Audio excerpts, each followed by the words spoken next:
Guys, good morning sa inyo lahat. Sa panibagong video, panibagong update tayo. Guys, tumating na yung may nagpa-deliver sa akin. So, biryani pack. So, ito na yung gagawin natin, kabsa. So, guys, gagawin natin doon ng video at the same time, imumukbang natin kung anong lasa. So, ito lang guys, ang bango. Saudi ang amoy. Kasi yung mga ingredients niya, kompleto na siya. Ayan. So, salamat po sa sponsor at nagpadala nito. Ayan.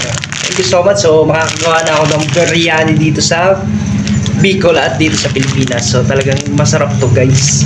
Ayan o. So, meron na siyang ingredients sa loob at the same time, meron na siyang recipe kung paano siya gagawin guys. Talaga excited to. So, ito yung #1 na pagkain dun sa Saudi. Kaya guys, like and share tayo sa susunod na video natin sa pamukbang nito sa biryani dito sa kabsa. So, maraming salamat. God bless us po.